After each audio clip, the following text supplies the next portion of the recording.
Hi, class. We are going to continue with learning styles and also discuss attitudes and discovery, intention, and motivation in this lecture.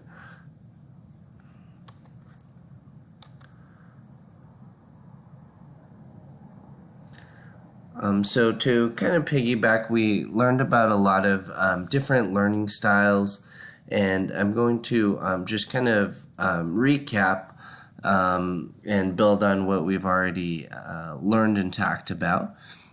So seeing equals visual learning, hearing equals auditory learning, and movement equals kinesthetic learning. So most of us fall into one of these types of learning, right? One good way to remember these is VAC, the VAC method, visual, auditory, kinesthetic, but remember, this is information that could end up on the exam, so I want you to understand the different types of learning styles.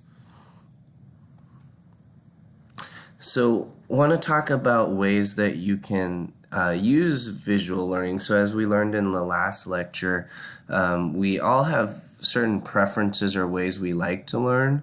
But there are also ways that we can improve and learn other ways of learning that might not be our preferred method of learning. So with visual learning, some things that you can do to utilize visual learning or maximize it include when reading, looking for the visuals in the text. Are they graphs, are they pictures, photos, or illustrations to help kind of tell the story more than just text. When you're taking notes, one thing you can do if you're a visual learner is leave some space, and we'll talk about note-taking a little more later in the semester, but one good method is to leave some space where you can include charts or pictures of diagrams of the notes that you're taking to give you, again, more visuals. If your instructor is doing a PowerPoint or a Prezi or even writing on the board, if you're a visual learner, it might be a good idea to, in your notes, exactly write down what the instructor has in their presentation or PowerPoint, or if they write something on the board and you're very visual, write exactly what they put down on the board so that you can kind of use that visual or photographic memory to help you remember it for exams and papers.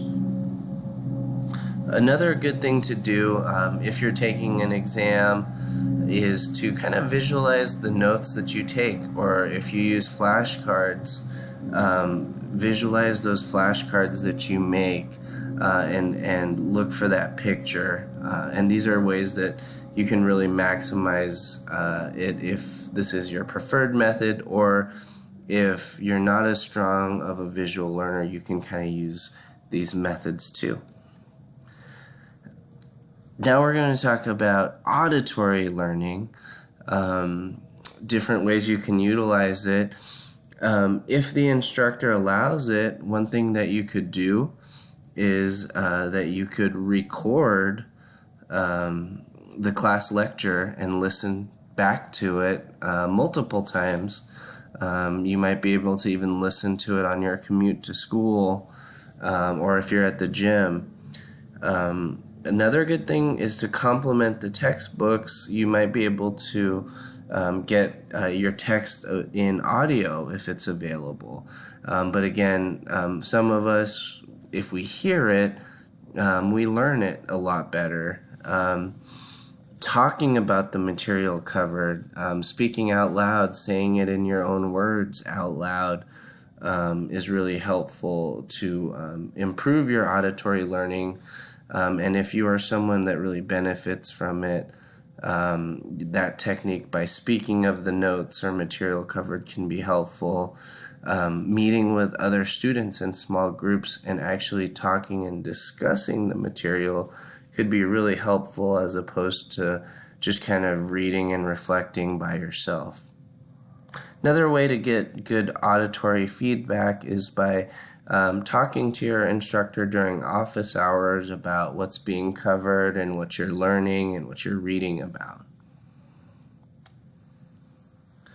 For kinesthetic learners, really what's key is to make it hands-on, right?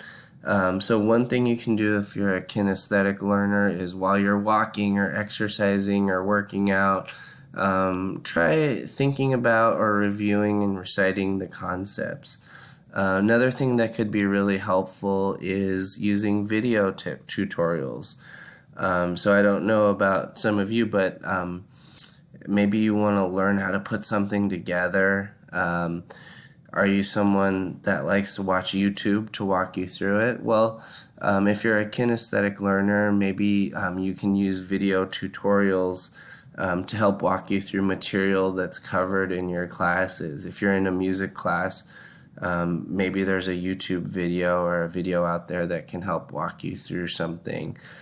If you're in an automotive class, you can definitely use tutorial videos to help you too. So those are just a couple examples. If you can, try to use three-dimensional tools that you can touch, for example.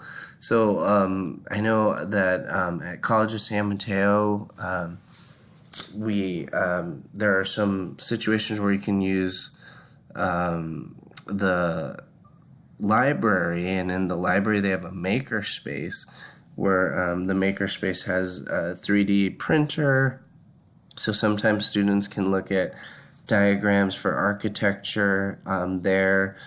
If you're in an anatomy class, maybe you're able to look at skeletons and things like that. You can go to a museum to learn a little more if you're a kinesthetic learner. Another good strategy is to prepare for exams, doing a mock exam or a practice test to kind of prepare you so that you go through the actual exercise of doing it. Some people even go as far as do a practice test in the classroom where you're going to be taking an exam. So these are just some tips that you can use if you're a hands-on kinesthetic learner. Okay, so that's going to be it, just kind of wrapping up learning styles. But now want to talk about attitudes. And, as I transition to attitudes, I also want to talk to you about when you're in school, it's really important to advocate for yourself, right? So if there's something that you don't understand or that doesn't fit your learning style, it doesn't mean that you're not smart, or it doesn't mean that you're dumb or anything like that. It could very well just be the way the material is being presented. It's not necessarily your fault. It's not you as a student. Sometimes it's the way we're teaching as instructors. So one thing that I would recommend, if you can do it in a tactful way, is if you're not understanding something or if it's not fitting your learning style, definitely feel comfortable giving your instructor feedback. And usually instructors are pretty receptive to those things, to say, hey, I'm a visual kind of learner. It would be nice to have visuals and pictures. If you have an instructor who just is very lecture heavy and sits there and talks to you, or it would be nice if you wrote stuff on the board, and that would really help me as I am a visual kind of person. So again, note that oftentimes there's a lot of ways that we as an educational system can get better. So it's important to give us that feedback as well. As we also talk about attitudes, this class is, I want you to utilize this class as a way to become a better student, but also enjoy college, right? For some of us, you're in this class to kind of learn what you want to do and what you want to major in. But note that it's also okay to use the time to explore. College is a time where you can find out what your values are and what's important to you. And really encourage you to take ownership and actively participate in your education, because that's the best way to learn, and it's your time and it's your money. So do something you like, and remember your purpose and why you're here. So as far as motivation, things will get tough. There will be ups and downs. There might be turbulence. There will be some highs and some lows. But I want you to always kind of reflect on what brought you here and why you're in college and what your ultimate goal is. It's really important to not get too high and not too low. Find that balance between not being too hard on yourself and not quitting, and not challenging yourself. What's really helpful, and we'll go through this more later in the semester, is I want you to get in the habit of writing down your goals, whether they're short-term goals, long-term goals, big goals, small goals.